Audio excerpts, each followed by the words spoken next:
nós temos agora 9h35, podemos dar início, né, Valdir? Eu primeiro agradecer a presença de todos vocês nesse sábado, né, maravilhoso, quente que está aqui, né? Então vocês vieram para ouvir a transmissão do Valdir, que é psicólogo, psicanalista, trabalha em saúde mental pelo SUS e doutor em psicanálise pela UERJ.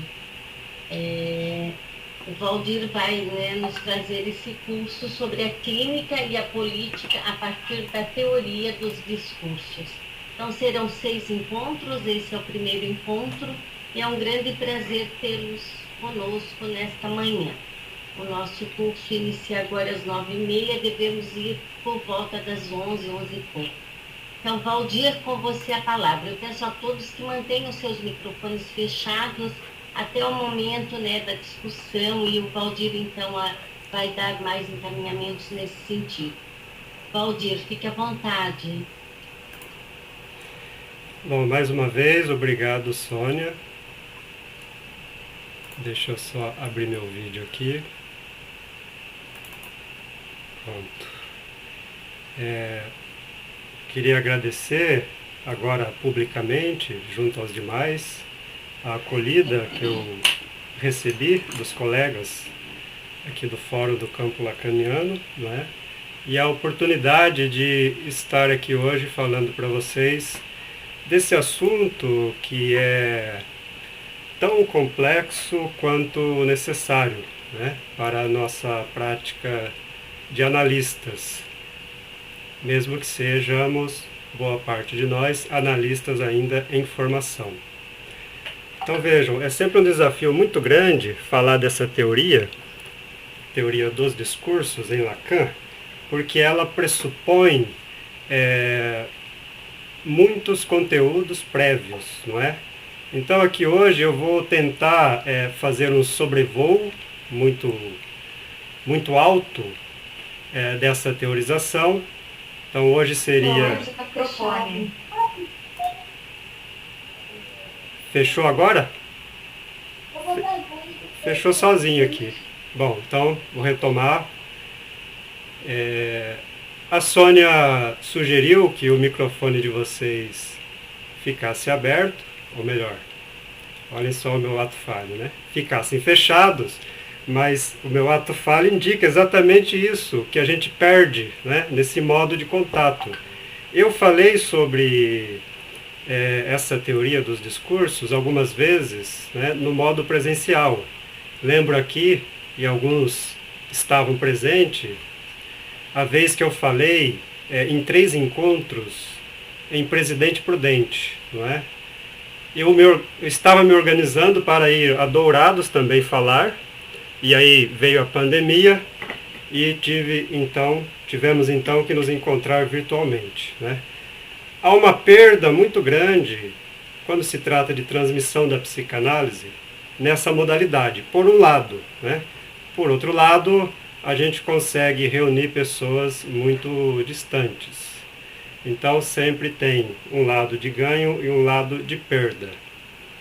Mas o lado da perda que eu gostaria de mencionar tem a ver com o laço social que a gente tem no horizonte quando se trata da transmissão da psicanálise, não é?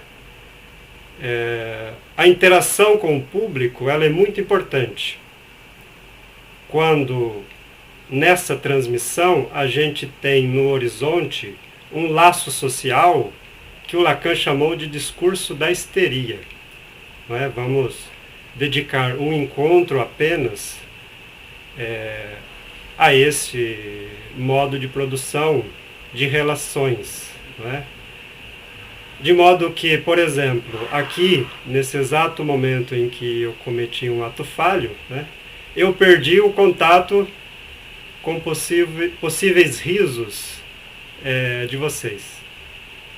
Nesse riso, algo se enlaçaria, né, para além do que a gente consegue se enlaçar no modo virtual.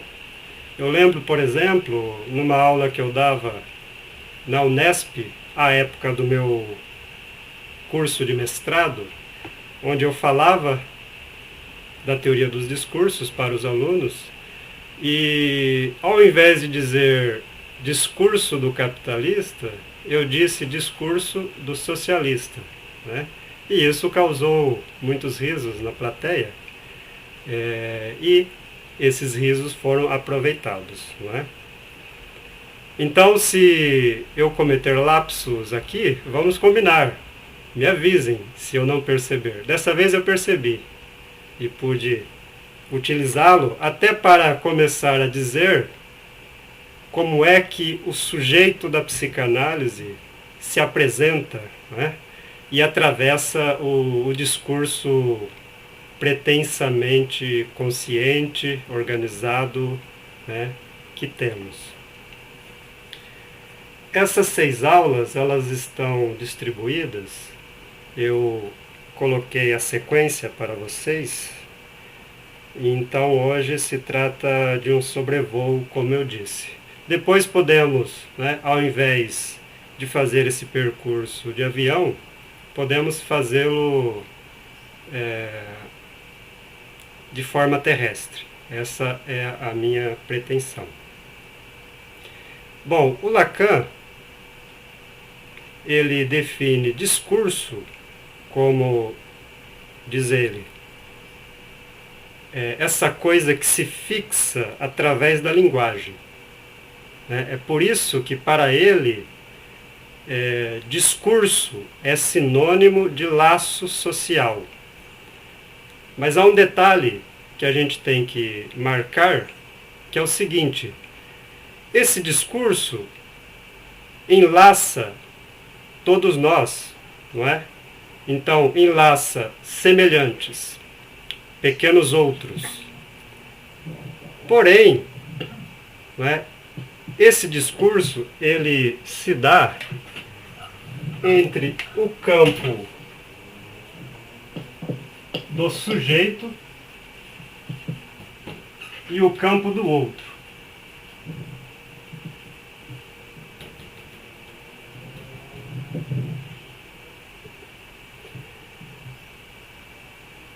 Aqui o Lacan vai colocar 4 lugares, né, que serão fixos para o discurso.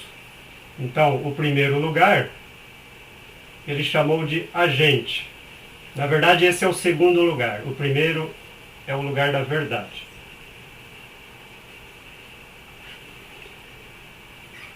Um terceiro lugar, que ele chamou de lugar do trabalho, né, ou lugar do outro. Aqui o outro com minúsculo. O minúsculo. E o lugar do produto.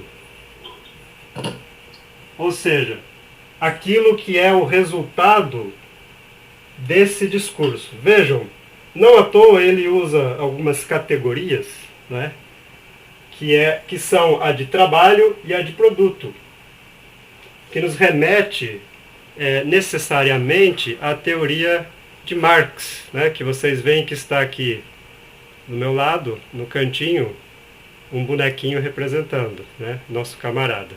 Também do lado, meu violão, ele representa, se vocês leram o meu textinho, né, representa aquilo que a Silvia Amigo, que é uma importante analista argentina, refere, né, ela usa a metáfora do violão para dizer que a sequência dos termos que irão habitar esses lugares, ela não pode se modificar, né? Essa é a condição para que haja laço social, né? Para que haja o impossível, coisa exatamente que o discurso do capitalista irá abolir.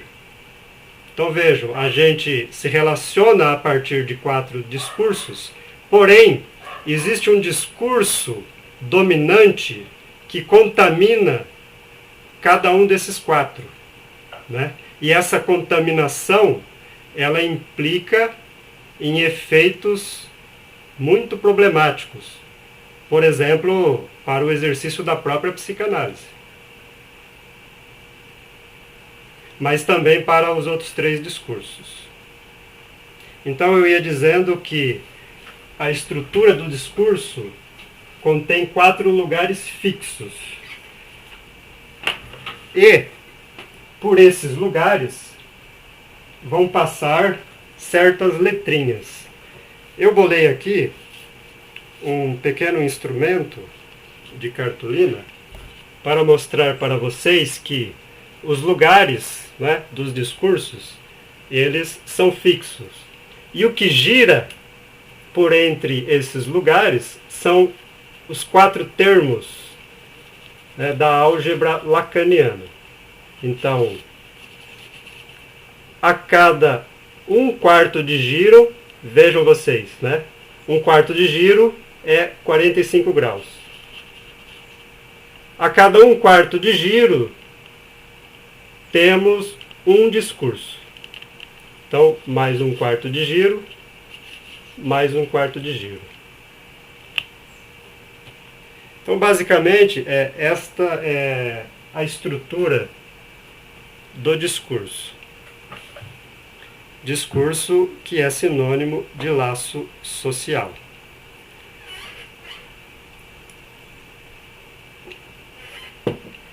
Bom, apesar de termos combinado que vocês poderiam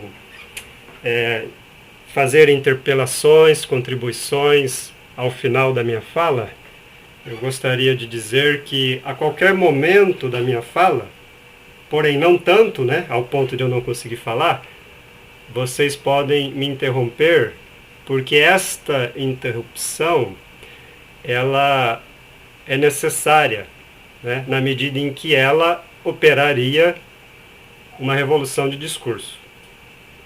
Porque quanto mais eu falo aqui, deixa eu pegar aqui, quanto mais eu falo aqui, mais se instala o discurso que o Lacan chamou discurso da universidade, né? Vejam, ele nomeou de tal forma, mas isso não quer dizer que esse modo de relacionamento seja exclusivo da instituição universitária. Da mesma forma que o discurso da histeria não será um discurso exclusivo do sujeito constituído por meio da estrutura do recalcamento na modalidade histeria, né? Qualquer sujeito de qualquer estrutura pode se instalar como agente naquele discurso. Da mesma forma, o discurso da universidade, né? Então eu ia dizendo que quanto mais eu falo e mais vocês me ouvem, mais se instala esse discurso, né? Então quando eu digo, por favor, qualquer momento que surgir uma questão, um não entendimento, ou até uma discordância, né? Não tenho desejo nenhum de que tudo que eu disser aqui seja verdade, né? A qualquer momento, então, vocês me interrompam para me ajudar, né, a falar. Então eu ia dizendo que o discurso da universidade, ele tem o saber no lugar do agente, né? Olhem lá atrás os lugares do discurso. O saber no lugar do agente, ele tem como verdade um dado autor. Então aqui, se instala o discurso da universidade na minha fala, o autor aqui pode ser Freud, pode ser Lacan, ou qualquer outro autor. Até eu mesmo, quando eu disse, vocês leram o meu textinho? Olhem aqui, o autor do meu textinho sou eu, né? Esse saber de um dado autor agencia o outro como objeto, né? Esse é o discurso do saber disciplinar, como eu chamo, inclusive dialogando com um importante autor que é o Foucault, né? O discurso do saber disciplinar, ele objetaliza o sujeito no lugar do outro. Agora vejam que interessante. O produto dessa forma de agenciar o outro é o sujeito, mas vejam o detalhe, ele está aqui como efeito abaixo da barra, né? Então ele está suprimido. Não à toa, vejam vocês, a universidade, em todos os seus níveis, né, graduação e pós-graduação, costuma ser um lugar muito angustiante de se estar. Né? Então vejam, o produto desse discurso é aqui aparecendo como sujeito angustiado. Porém, vejam um detalhe, não é? Esse sujeito angustiado, ele pode ser angustiado / revoltado. Quando ele se revolta, ele briga, ele interpela, a gente tem uma revolução de discurso. Então estamos aqui, neste exemplo, no discurso da universidade, né? Aqui, o sujeito angustiado, revoltado, quando ele toma a fala e se opõe àquele professor que, na teoria do Paulo Freire, né, a gente chama de professor bancário que deposita o saber, quando esse sujeito, eu ia dizendo, interpela o mestre, a gente tem uma revolução de discurso de, aqui no caso, 180 graus. Né? Vocês viram então que o sujeito foi para o lugar do agente, né? A sua verdade é o gozo, aqui representando esse incômodo de ser tomado como objeto. Então ele passa a interpelar, criticar o mestre. Bom, esta é uma versão possível desse discurso, né? Há outras possibilidades de agenciamento em cada um dos discursos. Isso é importante deixar claro, né? Esta é uma possibilidade. Diríamos nós, esta é a possibilidade do sintoma social, que sabemos, pela pena do Lacan, que antes de Freud foi Marx, né, quem falou disso. Não à toa Lacan vai dizer, são palavras mais ou menos literais do Lacan, no Seminário 16. Ele diz, como é doce ir parar numa greve. A greve é o que tem de mais respeitoso ao laço social numa sociedade capitalista. Bom, eu disse que esta seria uma versão do discurso da histeria, né? Diríamos nós, uma versão mais singularizada. Porém, o sujeito neurótico, ele também se situa, eventualmente, nesse laço social. Quando, por exemplo, né, no início de entrada em análise, o sujeito apresenta sua divisão para o analista colocado no lugar de mestre, que trabalha para ele, não é? Demandando desse mestre um saber que supostamente daria conta do seu sofrimento. Né? Vejam aqui a verdade como sendo aquilo que divide o sujeito. Mas aí há um detalhe, né, no processo de condução de uma análise que nós temos que estar cientes. Né? Nesta interpelação, o que fazemos neste lugar agenciado pelo sujeito angustiado? Nós suspendemos qualquer resposta imaginária, direta. Então isso que ele quer que venhamos a produzir, a gente não dá. Quando isso acontece, diz o Lacan, vou citá-lo aqui porque essa passagem ela é importante, né?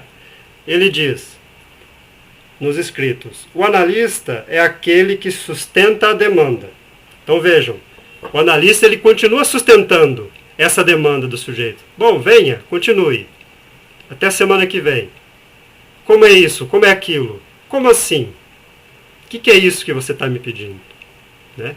E o sujeito, vejam, isso é o que a gente chama de histerização. Né? que teremos que diferenciar depois do que o Lacan chamou de historisterização, que é quando, bom, já falo disso, vou terminar a citação. O analista, repito, é aquele que sustenta a demanda, não como se costuma dizer, para frustrar o sujeito, mas para que reapareçam os significantes em que sua frustração está retida. Aqui eu recordo, os colegas que já me ouviram falar vão me perdoar por repetir esse caso, mas ele também está na minha dissertação de mestrado. Recordo uma analisante que, no caso, eu atendi no Sistema Único de Saúde, numa unidade básica. Uma analisante que antes de mim, se tratava há vários anos com uma psicóloga de outra abordagem, justamente aquela que dava o que os sujeitos pediam, e começou um processo analítico comigo. Passado alguns meses, ela começa a me criticar, dizendo, mas para que eu venho aqui? Se você não responde às minhas perguntas, você sequer diz o que eu tenho. Boa mesmo era a psicóloga anterior, porque ela dizia o que eu tinha e dizia o que eu tinha que fazer. Então vejam, ela mostra em transferência comigo a sua insatisfação. Então, nesta primeira versão da transferência, que chamamos de imaginária, constitui-se um par imaginário composto pela insatisfeita e o insatisfatório. Então, eu era um psicólogo muito insatisfatório. Porém, veja um detalhe, ela não faltava uma sessão sequer para vir me dizer, bom, você não é um bom analista, você não adianta vir aqui, mas ela vinha sessão por sessão para me dizer isso. Agora veja um detalhe, A análise prosseguiu e aconteceu porque eu não me identifiquei com o lugar imaginário no qual ela me colocava, situando isso, como eu disse, como a primeira versão da transferência. Lá pelas tantas, ela começa a deslocar esse S1. Então estamos aqui no discurso da histeria de um sujeito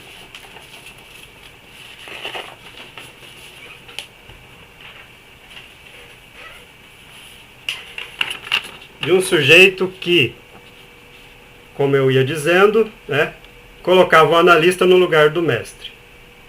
Então, lá pelas tantas, este insatisfatório, esse S1 da insatisfação, no caso dela, começa a se deslocar para os significantes mestres, como dizemos, da sua própria história.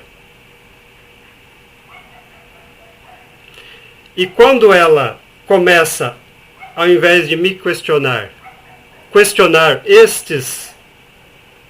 estas representações às quais ela estava fixada, podemos dizer que isso constituiu a entrada propriamente em análise. Para quê? Para produzir um novo saber.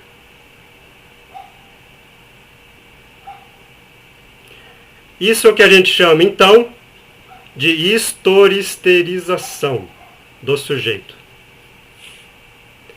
Vejam, tem um detalhe que é o seguinte.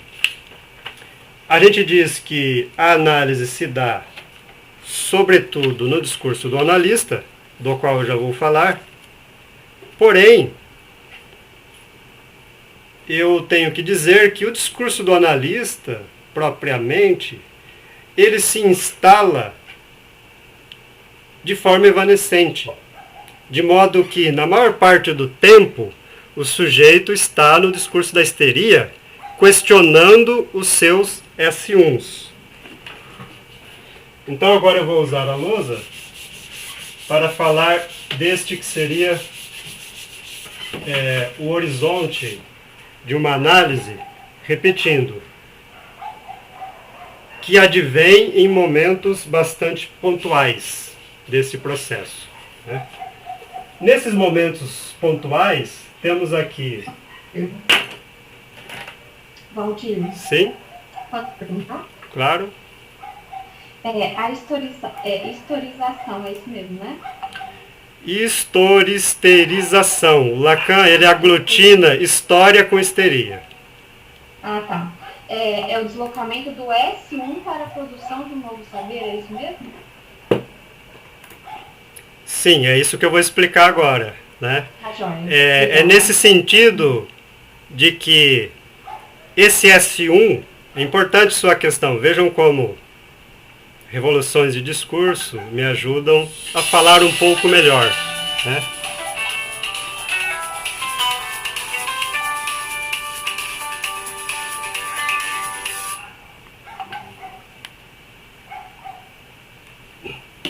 Perdão, o telefone tocou aqui. Então, as questões de vocês me ajudam porque, a partir da sua questão, eu posso dizer o seguinte: em cada discurso, ou melhor, a depender do lugar dos discursos, cada um desses termos terá uma conotação diferente, né? Então veja um detalhe. Vou começar aqui pelo primeiro. No discurso do mestre, o agente ele encarna o mestre. Não, o S1 no caso. No discurso da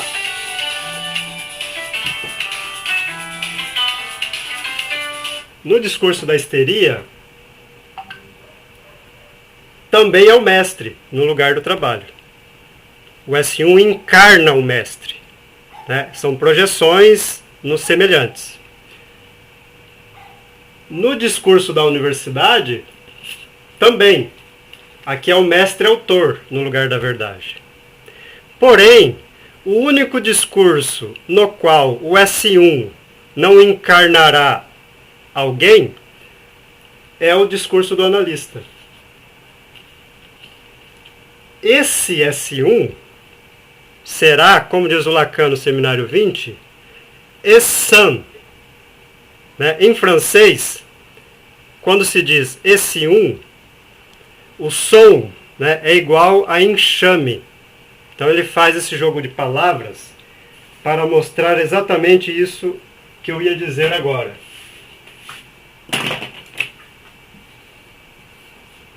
No discurso do analista. Como vocês sabem, o sujeito está diretamente no lugar do trabalho, né? E o produto, o efeito, será o significante mestre. No lugar da verdade estará o saber. Então vejam aqui a sequência das flechas. Então vejam, eu ia dizendo que no discurso da histeria, que é a maior parte do tempo, que na maior parte do tempo o sujeito se encontra na análise, no discurso da histeria ele está... já deslocou, veja um detalhe, né? Eu disse que era o mestre, mas na historistericização já há o deslocamento. Então ele está a um passo de extrair o S1 como enxame. Então vamos entender um pouco o que significa o S1 como enxame, né? O Lacan vai propor o seguinte matema. Um sujeito em análise, ele emite, por exemplo, um ato falho, né? Bom, me fale disso aí, dessa palavra trocada, dessa coisa que disse em você sem que você quisesse. Quando dizemos para o sujeito...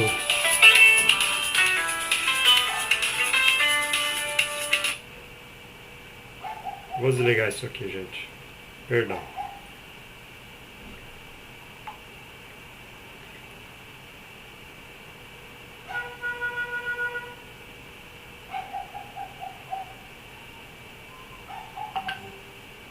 Quando dizemos para o sujeito associar esse ato falho, por exemplo, ele produz, né, associações. Porém, durante essa semana, por exemplo, ele tem um sonho que adveio dessas associações, né? Aí o Lacan diz, esse sonho será mais um S1. E durante um certo tempo, por exemplo, outro sonho. E coloquemos aqui mais um ato falho, por exemplo. Eventualmente... Sim. Eu quero te perguntar aí, porque minha dúvida, você foi numa dúvida que eu estava quando eu li o seu texto, eu li hoje de manhã. Eu vi que você fez isso. E eu achava que, eu nunca tinha visto dessa forma, S1, S1, S1. Eu entendia como uma cadeia significante, S1, S2, S3, S4, aí eu fiquei confusa. Então, isso que você está explicando agora eu nunca tinha visto. E eu queria entender um pouco melhor.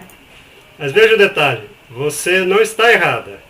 É que isso aqui é a mesma forma de dizer em outros termos. Você já vai entender porque S1, S2, S3. Ó, veja. S1, S2, S3, Sn, né? Infinito. Isso aqui nada mais é do que S2. S2 é o que o Lacan chamou de outro, né? O outro, no caso, barrado. Por que barrado? Porque essa sequência nunca se completa. Tem 3 pontos aqui, que quer dizer que se pode colocar quantos quisermos, né? Não se completa porque esta é uma estrutura, a estrutura do outro, que contém um buraco. Esse buraco, o que é? Esse buraco é aquilo que adveio, nos termos do Freud, com o recalque originário, né? Isso quer dizer que esse buraco ele foi feito com a extração de pelo menos um significante. Então o S1 ele é extraído e o S2 é o conjunto incompleto do que restou, não é? De modo que S2 sobre S1 é aquilo que o Lacan chamou de metáfora paterna. Porque, veja,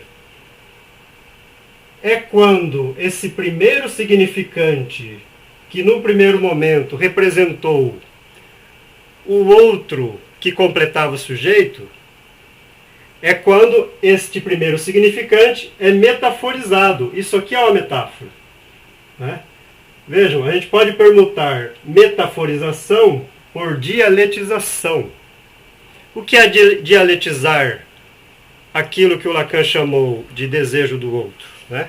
O desejo do outro, Lacan diz no Seminário 17, ele usa uma alegoria que é a seguinte, ele diz, o desejo do outro, que é essa primeira representação da completude para o infância, diz o Lacan numa alegoria, o desejo do outro é uma boca de crocodilo, na qual nos encontramos de início, né? Aí ele continua dizendo, algo pode dar na telha deste crocodilo e fechar essa boca. Porém, há um rolo de pedra que pode ser colocado no canto dessa boca para que ela não se feche. Esse rolo de pedra é o que ele, na teoria, chamou de nome do pai, né? Em francês, nom du père equivoca para... é o mesmo som, né? Que quer dizer não do pai. Não para quê? Não para o gozo. Que, em outros termos, é o sim para a abertura parcializante do desejo. Bom, então eu disse que eu disse no cronograma, né, que eu iria falar de onde advém essas 4 letrinhas. Então já vimos de onde advém duas delas, o S2 e o S1. Agora, nesse mesmo processo de advir S2 e S1, eu estou adiantando o que eu ia falar depois, né? Mas já vamos aqui desse jeito. No mesmo instante em que o sujeito, vamos colocar aqui, estou com um problema de giz, de lápis. O infans de um lado e o outro do outro lado, né? No primeiro momento, ambos estão aglutinados. Então temos aqui o outro não barrado e o infans. No meio das pernas desse grande outro, temos o objeto A. Bom, me entendam bem o que quer dizer no meio das pernas, né? Aqui é uma alegoria à mulher, aquela com M maiúsculo, que ao fim de análise o sujeito subjetiva como não existindo. Né? Por que não existe? Há um processo de separação após esse primeiro momento de alienação. Vejam, isso é seminário 11 do Lacan, quando ele rediscute, em outros termos, o complexo de Édipo, né, que ele já havia discutido como metáfora paterna no seminário 5. Do lado do infans, vamos ter uma divisão. E do lado do outro também. Do lado do infans, ele surge como sujeito dividido, ou barrado, e também como eu consciente. Se quisermos, o moi e o je. Do lado do outro, vamos ver cair este objeto, A, no mesmo instante que o outro é descompletado, né? É o que eu representei ali em cima. E aqui vamos ter, então, a constituição da fantasia fundamental do sujeito, onde, de um lado deste losango, temos, do lado de cá, né, a alienação, primeiro momento, e separação, segundo momento. Então vejam, fantasia fundamental, não é? Este sujeito barrado também é representado por S2, como eu disse acima.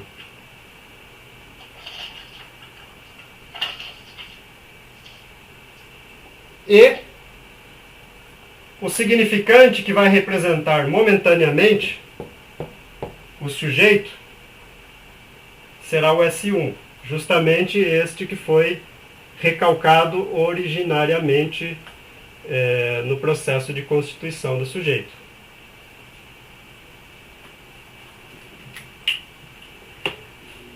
Então, retomando aqui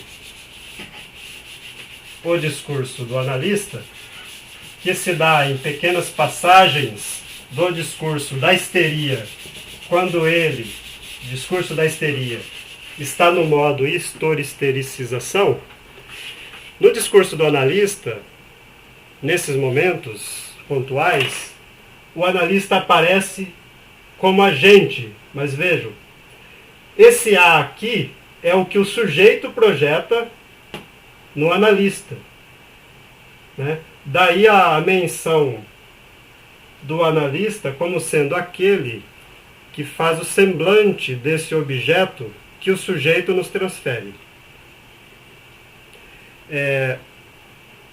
Justamente o objeto que causa o desejo do sujeito.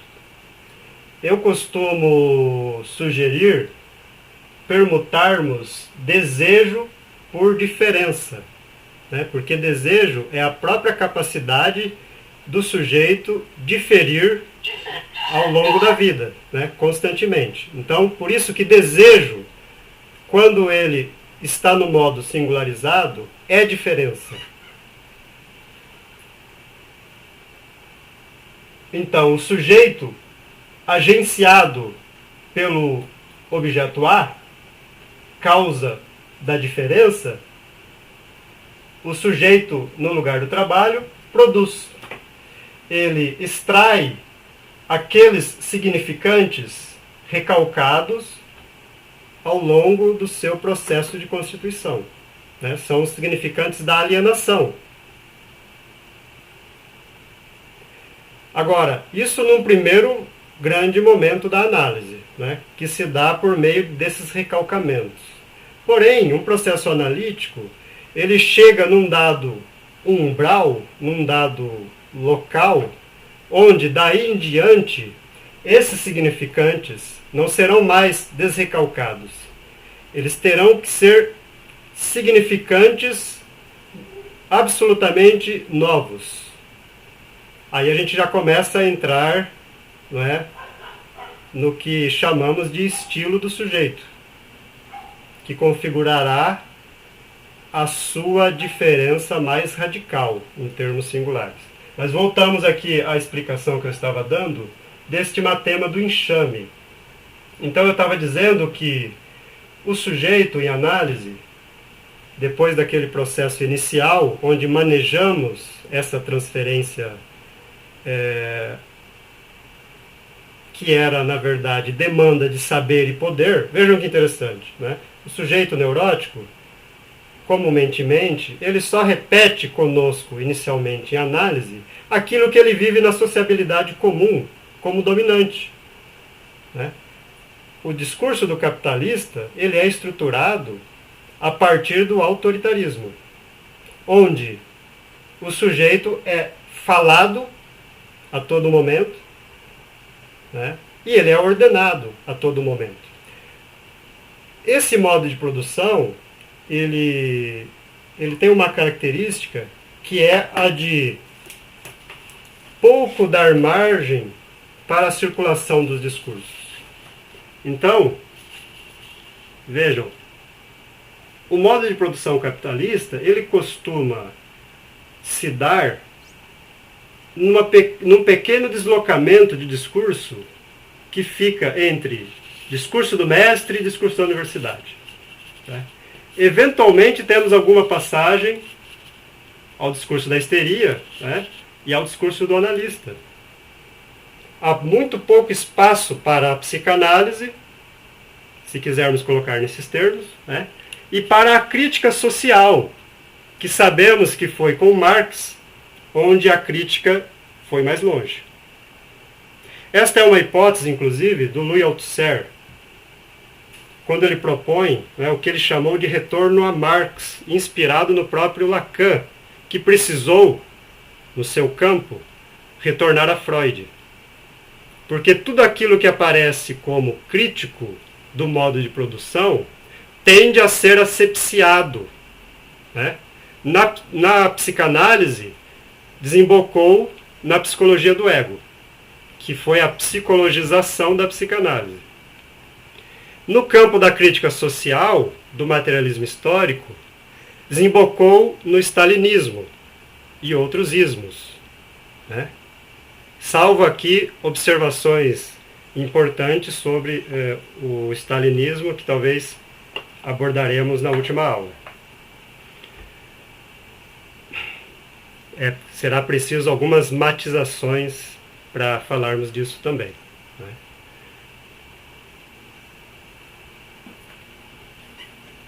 Então, no discurso do analista, como eu ia dizendo, cada aparição de uma formação do inconsciente, veja um detalhe, né? Esses S1s nada mais são do que aquilo que o Freud chamou de formações do inconsciente. Então, lapsos, xistes, dimensões do sintoma, né? E sonhos. Tudo aquilo que o discurso científico universitário tira fora. Agora vejam, isso que eu vou falar tem a ver com o conceito de interpretação em psicanálise. A interpretação, diz o Lacan no Seminário 17, ele tem um axioma lá, que agora vocês vão entender se não entenderam. Né? Ele diz curto e grosso: a interpretação é o saber no lugar da verdade. Que raios quer dizer isso? Né? Então, precisamos ter em mente a estrutura do discurso. O lugar da verdade é esse aqui. Então veja onde está o saber da psicanálise no ápice do tratamento analítico. Está suspenso no lugar da verdade.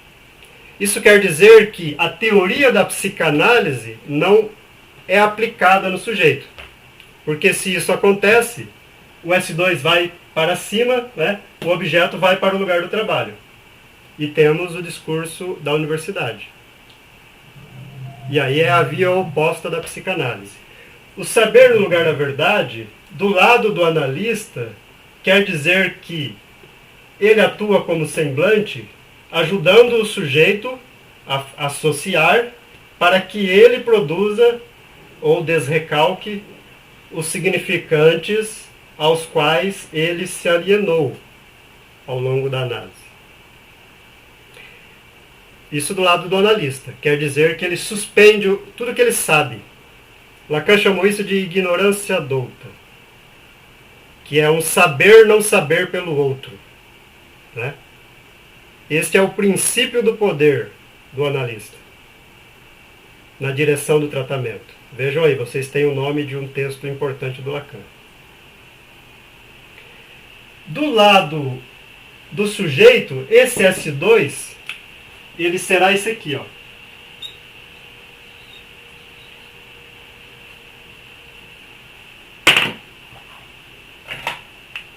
Tenho que contar a caneta. Vejam essa flechinha, vamos entender o que ela significa. Então eu estava dizendo que esse S2, do lado do sujeito, quer dizer isso aqui. E quer dizer que aqui tem uma impotência. Olhem essa flechinha, que é essa daqui.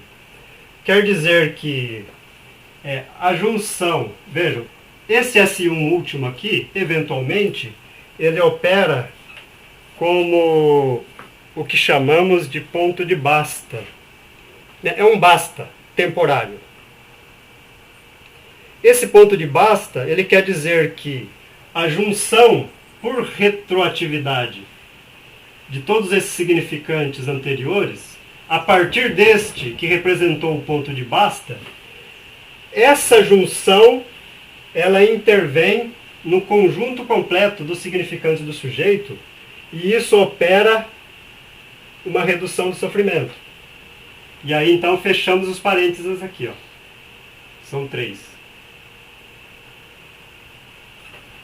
Quando isso acontece, são aqueles momentos em que, por exemplo, o sujeito, depois de tanto sofrer e trazer questões e dizer para nós isso não está funcionando, mas continua vindo, são aqueles momentos em que, por exemplo, ele nos diz: aquele sintoma corporal desapareceu, ou no mínimo diminuiu bastante, ou aquele pensamento obsessivo, ou aquele medo que me acompanhava há tanto tempo.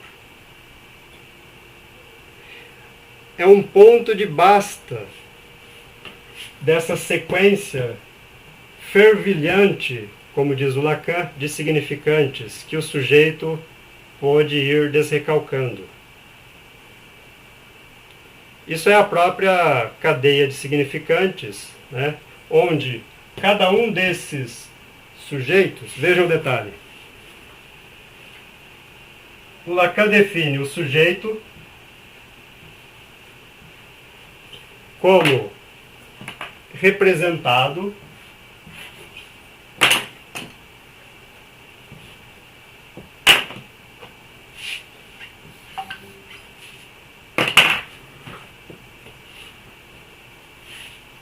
por um significante para outro significante, não é? Porém, esse outro significante, como eu disse acima, ele é toda uma cadeia. É toda a cadeia simbólica do sujeito. Então, quando o sujeito aparece, esse diferir aparece representado pelo S1, esse S1 ele se associa a qualquer outro. que ainda virá. Nessa cadeia infinita, tem outro S1 importante do sujeito. E outro, e outro. Então vejam, a análise... Bom, o sujeito ele não tem obrigação nenhuma, né, de saber dessas coisas. Ele, comumente, né, não sabe, ele só diz, eu não sei como isso funciona, mas está funcionando. Porém, nós, como analistas, temos que ter ideia do que se processa ali, né, o que é o tempo de cada coisa. Sabemos, por exemplo, que, na maioria das vezes, qualquer processo analítico, ele opera uma piora momentânea do sujeito. Porque, como diz o Freud, no texto sobre a transferência, nesse momento inicial, né, invocamos o diabo. E como a gente vai invocá-lo sem, diz o Freud, fazer a ele algumas questões? Bom, esse primeiro ponto de basta do início de tratamento, ele é bastante importante, né? E veja um detalhe, uma análise no longo prazo, ela se dá por vários momentos de pontos de basta. De modo que cada S1 desse, numa estrutura maior do tratamento, pode ser um desses pontos de basta. E o último ponto de basta será o fim de análise. Podemos pensar assim. Onde o analisante chega e diz, isso aqui basta.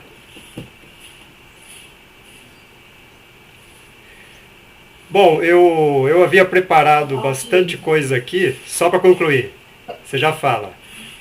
Mas eu acabei falando muito diferentemente do que eu preparei nos papéis, né?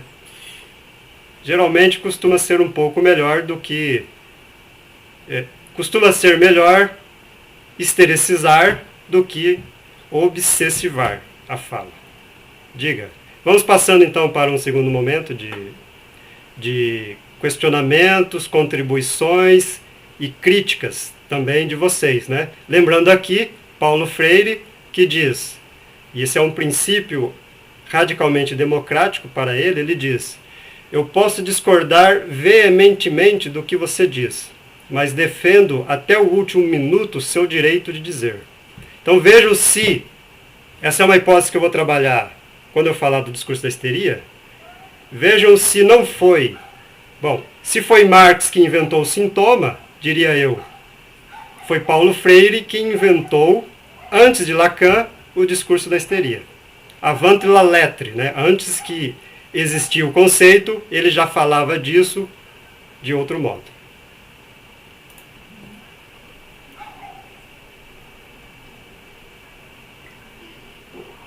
Quando você fala do ponto de basta, né, que aí o analisante fala, bom, agora acabou, né? Me dei por satisfeito aqui. A gente pode entender tanto quanto um final de análise, né, do passe mesmo, né, quanto o ponto de basta para aquele analisante, né? Porque nem todo final de análise é o passe. Não sei se está dando para entender o que eu quero dizer, não estou sabendo explicar muito bem. Sim, nem todo fim de análise desemboca num pedido de um sujeito, né, desse ritual institucional das escolas de psicanálise. Mesmo porque boa parte dos analisantes não são necessariamente, ao final, analistas. Eles não escolhem, né, ser analistas. Então a gente tem que diferenciar travessia do fantasma de passe. Até quem está no interior das escolas, não são necessariamente todos que pedem, né, o dispositivo.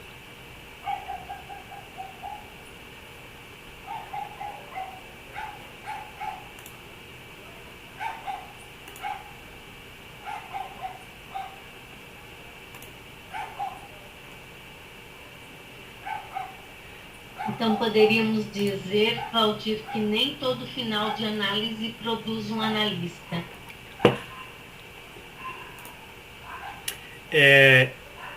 Sim, Sônia. Produz apenas em potencial, né?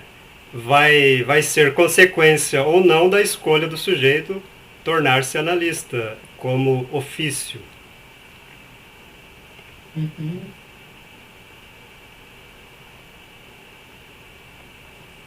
Acho que podemos dizer aos colegas que eles podem abrir as janelas para fazer a questão, não precisa nem levantar a mão. Pode ser algo bem assim, de ir acompanhando mesmo, né? Então tem o desejo, faz a questão e a gente vai indo, né, Valdir? Nós temos um público bem grande aqui, 98 pessoas, então acho que dá para fazer desse modo, bem dinâmico.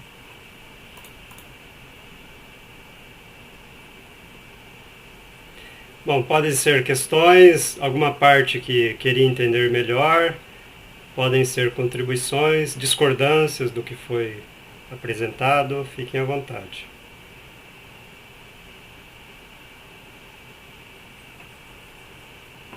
Só lembrando que, como eu disse, esse é um primeiro sobrevoo, né? Para quando, eventualmente, se vocês quiserem relerem os textos que estavam, né, dispostos para hoje e até os próximos da próxima aula, poderem fazer isso com alguma bagagem um pouco maior. Eu trabalhei, por exemplo, os discursos com um grupo de estudos e de supervisionandos durante 8 meses. Então vejam, isso que eu quero trabalhar com vocês em 6 encontros, né? Trabalhamos quinzenalmente durante 8 meses.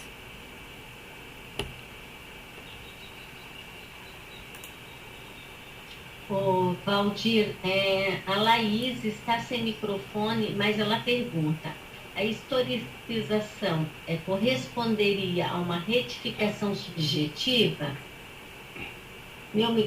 É isso que ela pergunta então, né? Sim. Se a historicização corresponderia a uma retificação subjetiva. Eu diria que não, porque a historicização é o processo contínuo de desrecalque ou produção desses S1s, né? E a retificação subjetiva, ou implicação subjetiva, que eu gosto mais dessa expressão, ou responsabilização, são termos sinônimos, se dá justamente nesses pontos momentâneos de basta.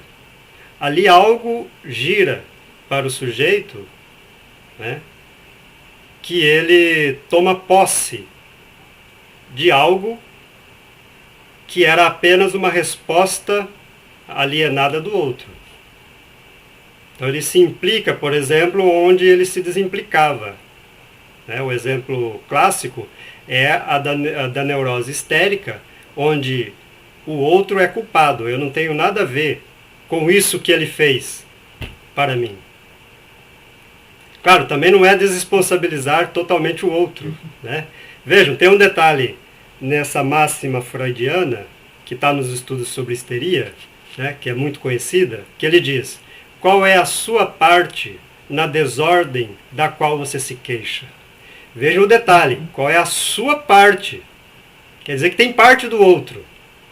E outro aqui também, se quisermos, né, no sentido mais amplo, como a cultura, que eu leio com o conceito de modo de produção do Marx. E isso nos traz recursos maiores para pensar a questão da cultura e do outro. Tem mais uma questão em seguida aqui, que a Ludmila fez. Poderia falar um pouco sobre discurso do capitalista, por favor? Então, Ludmila, a minha pretensão, apesar dele já estar aí no textinho que eu apresentei hoje, a minha pretensão é dedicar o estudo especificamente desse laço social, ou melhor, desse discurso que não é laço social. Então já começo a responder um pouco o que você perguntou, mesmo dizendo que eu não ia entrar nisso. na última aula, né? Mas, para não deixar de dizer algo, como eu sou precavido, eu deixei aqui, né, o discurso do mestre preparado para mostrar a vocês, muito rapidamente, porque vamos trabalhar isso mais depois, que o que acontece nesse laço social. Porque vejam, antes disso, como eu disse, o mais importante em termos de produção de subjetividade singularizada é a circulação dos discursos, né? De modo que o discurso do mestre e até o da universidade, eles têm suas funções. Porque é nesse jogo de saber e poder do outro, entrelaçado a essa imposição do outro, imposição necessária num primeiro momento, que a gente se constitui como sujeitos, né? O seminário 11 do Lacan, ele é importante porque ele vai falar em alienação e separação.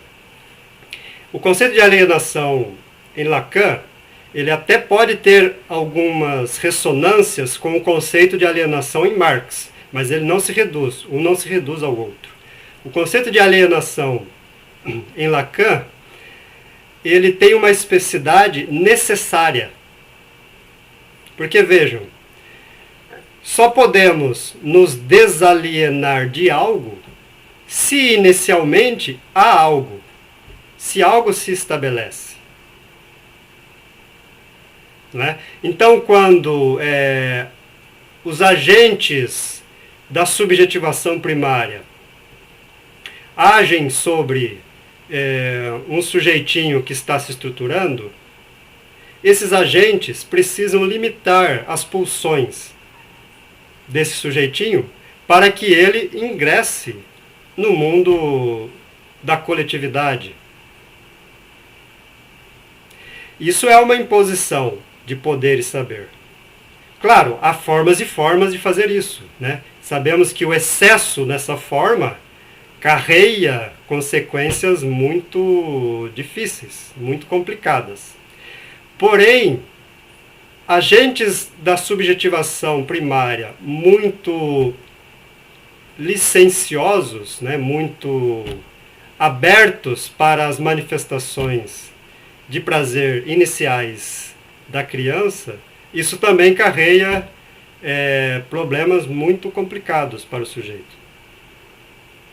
Então, isso para dizer que o que importa seria a possibilidade de uma cultura ou um modo de produção em que esse giro pudesse frequentar bastante também a crítica e a diferença, respectivamente, discurso da histeria e discurso do analista.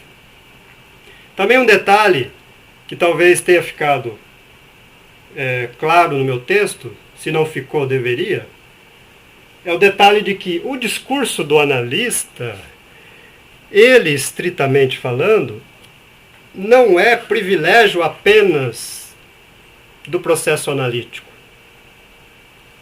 Onde quer que haja um sujeito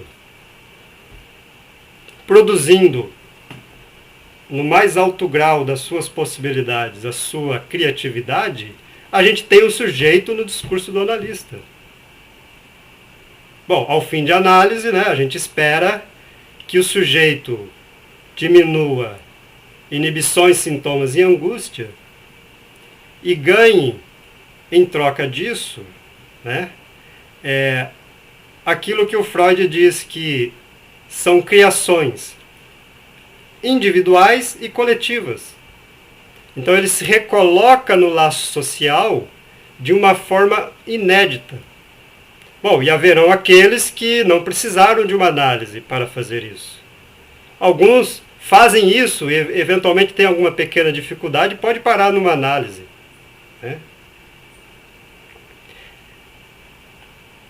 Então é por aí que eu encaminharia a sua questão. Bom, vocês estão escrevendo, mas eu gostaria de ouvir a voz de vocês, né? Será que... Posso fazer uma pergunta? Vamos ver se primeiro, Paulo, se a Juliana gostaria de falar. Oi, professor, bom dia. Olá, Juliana. Eu havia entendido que o discurso universitário é o único que não se dá, a progressão não se dá com esse 1/4, diferente dos demais, né? Dos demais discursos. E eu queria que, e aqui hoje, a senhora apresentou uma outra forma de progredir, digamos assim, nesse discurso. E aí, pensando nisso, me surgiu essa outra questão: como é que se pode pensar a produção de um saber científico, dado que o próprio discurso universitário, né, apresenta essas limitações, né? Então, como se questionar, como provocar, do ponto de vista de uma produção científica, por exemplo, como a psicanálise pode ser utilizada? São duas questões. Né? Obrigada. Bom, boas questões, como as demais, Juliana. Não houve tempo aqui de falar das várias possibilidades de giros, né? Esses giros, eles podem se dar de 45 graus, 180, 360. Bom, 360 volta no mesmo. Mas de lá para cá, de cá para lá, esta roda, ela pode rodar. E é isso que é necessário. Por exemplo, não haveria uma cultura que pudesse se estabelecer hegemonicamente no discurso do analista. Como eu estava dizendo antes, né? Se o agente da maternagem, da paternagem, né, se esses agentes primários quiserem se posicionar como analista com seus filhos, isso não dá coisa boa, necessariamente. Como eu disse, ele precisa, né, ajudar esse sujeito a limitar suas pulsões. Mas é claro, se for um analista, se for alguém que fez análise, as chances dessa ajuda são maiores. Porque ele vai estar avisado de algumas coisas. Também sabendo, vejam bem, que essa empreitada, que é a educação, ela é impossível de se dar completamente, né? De saída, temos que saber que alguns percalços poderão ocorrer. Porque também esses percalços não dependem apenas do agente aí da subjetivação primária. Depende do sujeito também, né? Esse sujeito, ele não é um mero efeito do outro. Na relação de intersecção com esse outro é que ele se constitui, que ele se forja. E ele também tem ação nisso, né? O Freud chamou isso de escolha da neurose.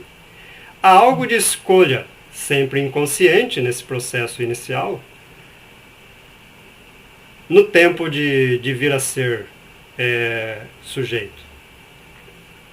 Então, para dizer da importância, né, dessa rotatividade. Porém, como eu disse, o laço social capitalista, e aí eu encaminho talvez a sua segunda questão, o discurso do capitalista, ele se apropria sobremaneira dos discursos da dominação, que é discurso do mestre e discurso da universidade. De modo que a gente tem uma versão da ciência que temos que chamá-la de tecnociência. É aquela da qual eu vou falar quando trazermos o discurso do capitalista, né? Será aquela ciência, por exemplo, entre outras coisas, que tira de campo a questão da ética e até da política. Não à toa ela cinde ciência e ideologia.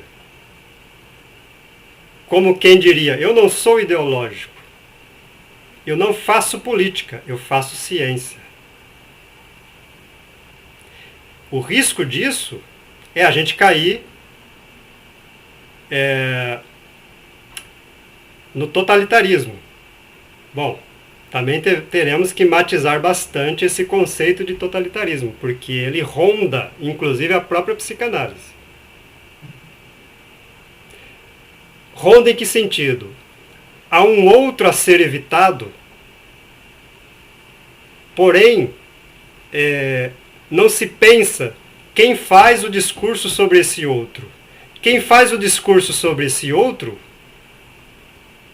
não tem ideologia?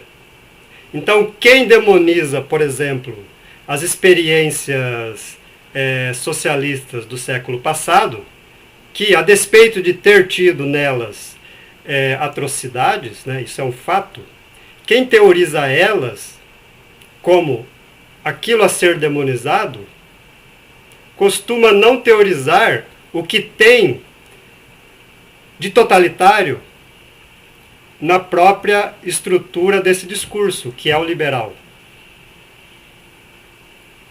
Bom, não vou entrar muito nesse assunto, mas só para deixar indicado. Eu queria... Paulo Reis tinha uma questão, não sei se ele quer fazer. Valdir. Isso. Sobre um ponto que o Valdir tocou, que é da travessia do fantasma, ele liga ao S barrado, ao outro, ao pequeno a, e isso fez uma ligação com o S1. Eu não sei se eu entendi bem, queria que explicasse um pouco mais dessa travessia e nessa implicação da própria psicanálise, nessa construção do... Ô Paulo, eu vou pedir que você recoloque a primeira questão, ainda não peguei, por favor.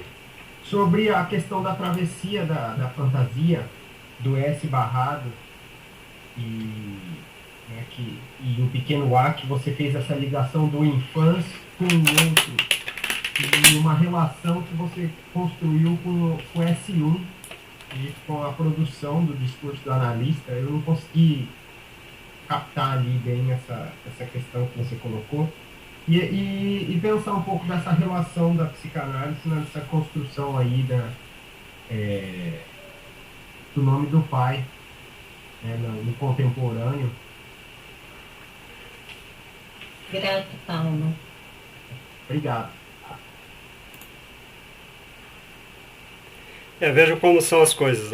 As questões que vocês têm colocado, elas levam a gente a ter que falar do discurso do capitalista.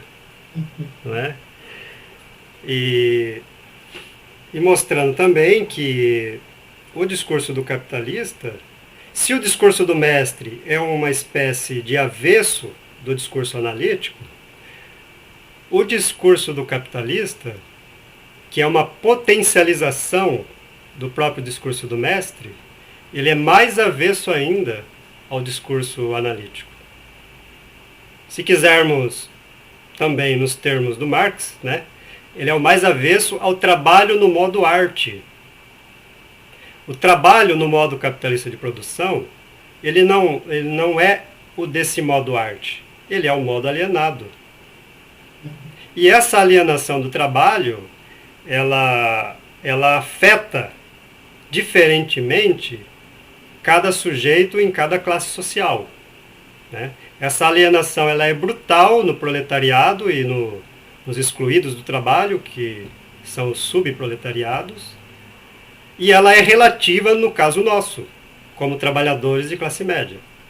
Também vou falar disso ao final, né? A sua primeira questão era sobre a travessia da fantasia e os S1s. Seria isso. Então, atravessar a fantasia é a possibilidade do sujeito conhecer um pouco melhor esses significantes, que por ele não conhecer e desdobrá-lo para outras coisas, ele repete de um modo automático e restrito, né? Isso restringe ele como sujeito individual e restringe também o laço social coletivo no qual ele está inserido. Por isso que o Freud diz, são perdas individuais e civilizatórias. Agora, atravessar a fantasia é no sentido radical, ao cabo desse processo de análise, de conhecer aquilo que causa o seu desejo. Mas vejam, o seu desejo como singularizado, porque no início o desejo está alienado ao discurso do outro, que é outra forma de dizer que esses S1s, né, eles agem sobre o sujeito como um poder de comando. Ele simplesmente repete. Bom, e ele repete, como diz o Lacan, para tentar inscrever. Enquanto ele não desdobra, não conhece entre aspas, né, esses significantes determinantes da sua história, ele repete um dado enredo, né? Nos termos do Freud, é o romance familiar. Ele repete esquemas muito estritos, mas ele não repete porque quer sofrer. Ele repete porque ele quer inscrever. E enquanto ele não elabora, ele não desdobra esses S1s, ele repete. Né? Foi o insight, a descoberta que o Freud teve na virada da década de 20, quando ele começou a receber, em vista também, né, da Primeira Grande Guerra, muitos sujeitos traumatizados de guerra. Esses sujeitos, o Freud ficava tomado por uma questão. Por que esses sujeitos repetem tanto em sonho esse trauma? Repetem porque precisam inscrever algo. Né? Já contei para alguns colegas aqui uma situação pela qual eu passei há 3 anos, que eu quase fui atropelado na rua. Né? E aquilo me causou um impacto muito grande, de modo que na primeira noite eu tive pesadelos. Na segunda noite eu tive sonhos menos angustiosos, mas tive. Na terceira eu tive um sonho mais brando. Na quarta eu não precisei mais sonhar. Então vejam, bom, eu também estava em análise, né? Levei isso para análise e pude inscrever essa angústia, essa aproximação da morte, né? Ou aproximação do real, que esse acontecimento se colocou para mim. Agora, o laço social capitalista, ele é estruturalmente traumático. Esta é uma questão que nos afeta a todo momento. E repito, e aí eu faço uma ponte lá com a última aula, que vamos ver isso com mais detalhes. Afeta a todos nós, independente de classe social, até os burgueses, o 0,02% do mundo. Mas não afeta na mesma medida. Não é? Por exemplo, num momento atual como esse, de crise econômica e recessão, a gente vê, por exemplo, a alimentação, o preço da alimentação, tocar algo no nosso bolso. Mas toca no nosso bolso na dimensão do desejo. A gente tem que abrir mão aqui, uma coisinha ali, né? Aquele vinho eu compro mais barato. Agora, no proletariado, a crise toca no plano da necessidade. E aí vemos, por exemplo, esse boom de sujeitos em situação de rua nas grandes metrópoles do país, né, dos últimos anos.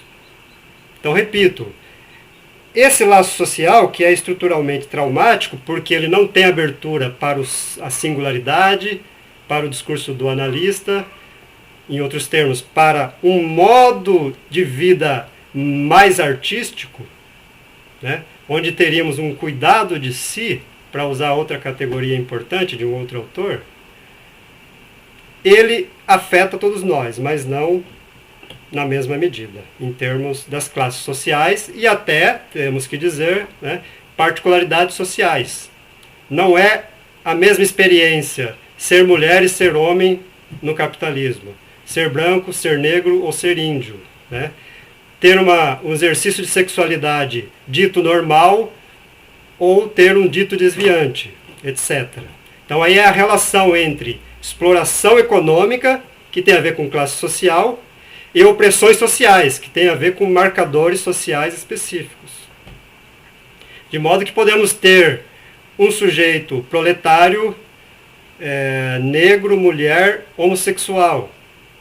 São sobreposições de situações, de especificidades, que implicam em dificuldades maiores. Também pretendo discutir um pouco com vocês, quando tratarmos do discurso do mestre, a questão das ditas pautas identitárias, né? No sentido de que, quando não entendemos essas pautas também com a categoria de luta de classes, a gente deixa de lado coisas muito importantes. Bom, acho que temos espaço aí para mais alguma intervenção, para irmos encerrando pelo horário. Como vocês estão? Se estiverem incomodados e um pouco insatisfeitos, para mim está ótimo.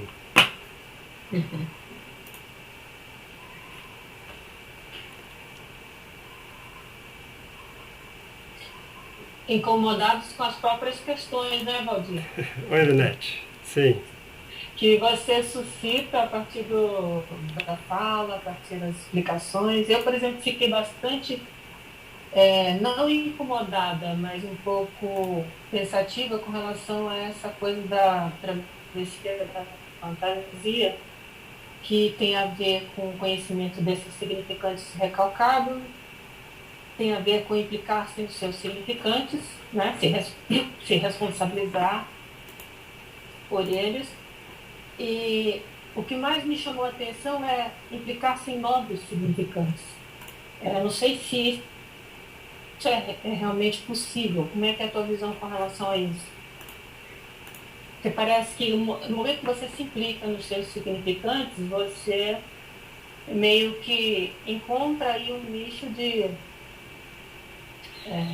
ser, né? Você encontra, se vê como sujeito particularizado. E se implicar em novos significantes, para mim, ficou um pouco etéreo. Obrigado, Linete. A sua questão ela é fundamental, né? Na medida em que me permite matizar um pouco melhor o que eu disse, né?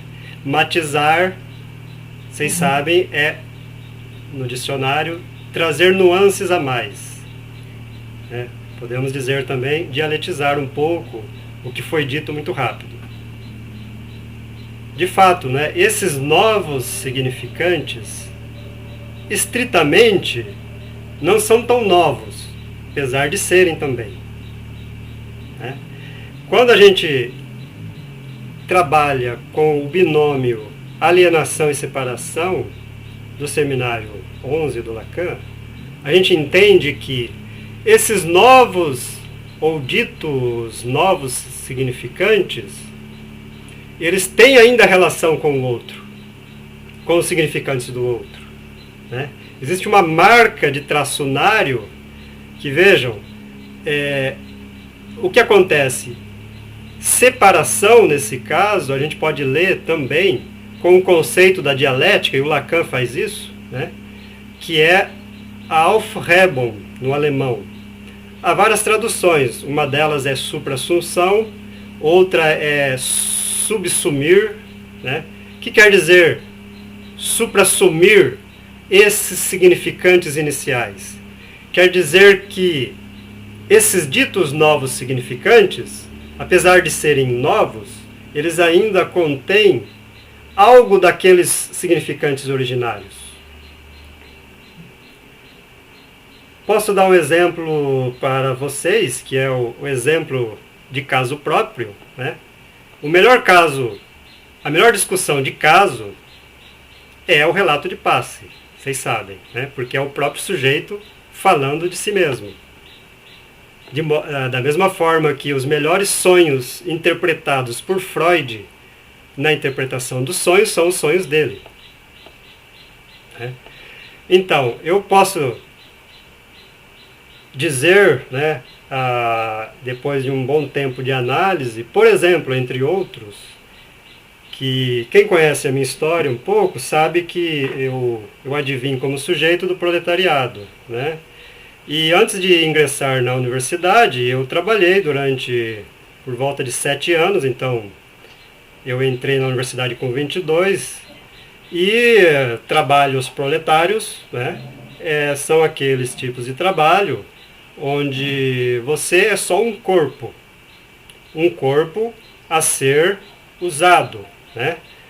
A mercadoria principal do capitalismo principal por vários motivos, é o trabalho.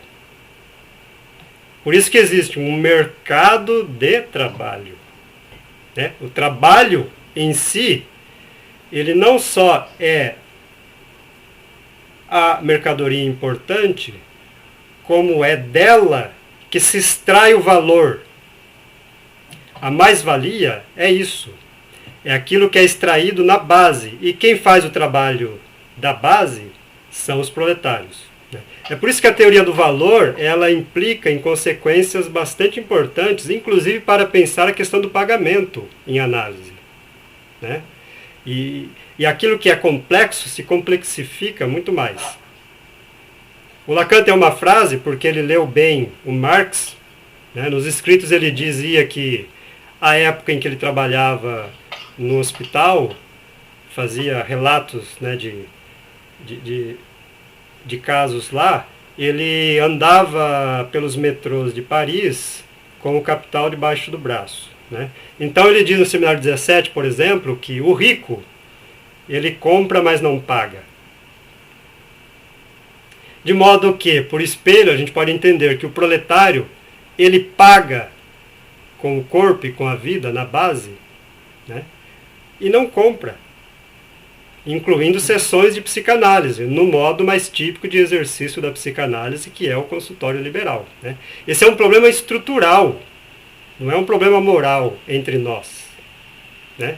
Daí a gente podia desdobrar até para a questão aí em pauta atualmente, que é a democratização da psicanálise, junto com a celeuma da regulamentação que apareceu aí, não por acaso, nesse governo, né?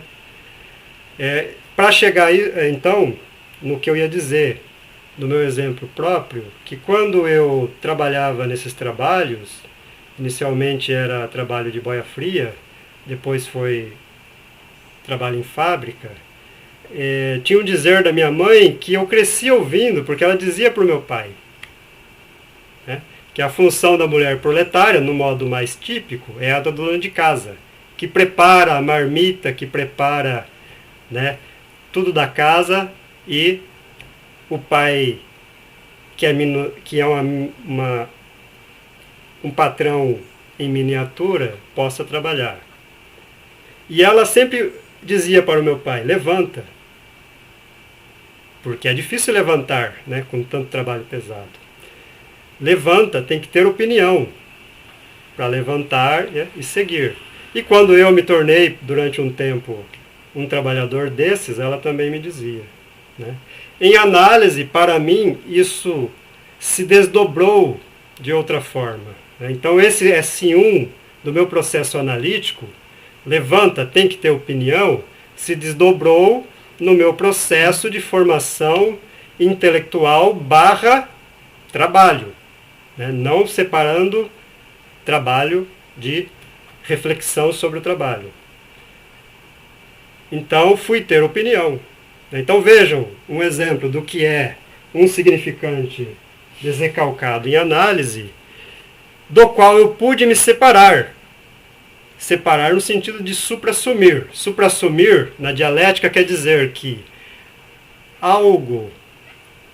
o Hegel, né, que é um dos primeiros a teorizar isso de forma mais acabada, ele vai dar o exemplo da flor, né? Ele diz: o botão de rosa se desdobra na flor. E a flor, apesar de ser a negação parcial do botão, o contém. Então, suprassumir é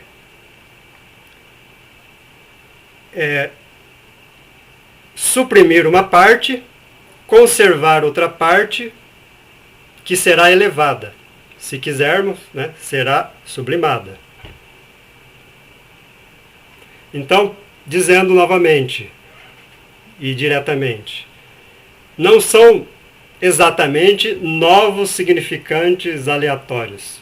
São significantes, ou melhor, são os mesmos significantes desrecalcados, sublimados, elevados a uma outra instância. Respondeu muito bem, obrigado. Sônia, podemos então ir encerrando. Teremos mais encontros, espero ver todos.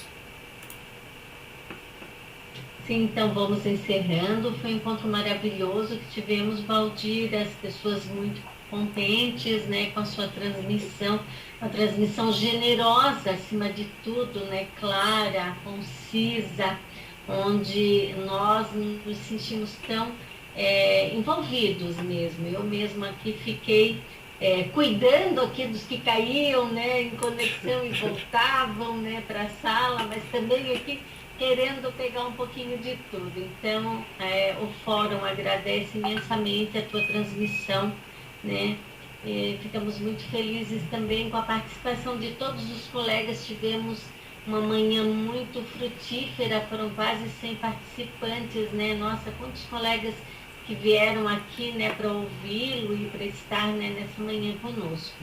Lembrando que, então, no dia 26, né, de março, teremos o segundo encontro com Valdir, onde ele vai transmitir sobre o discurso do mestre e mais muitas outras coisas, né, Valdir? Como a gente viu hoje, que você vai, né, trazendo um pouco de outras coisas também, mas foi muito bom.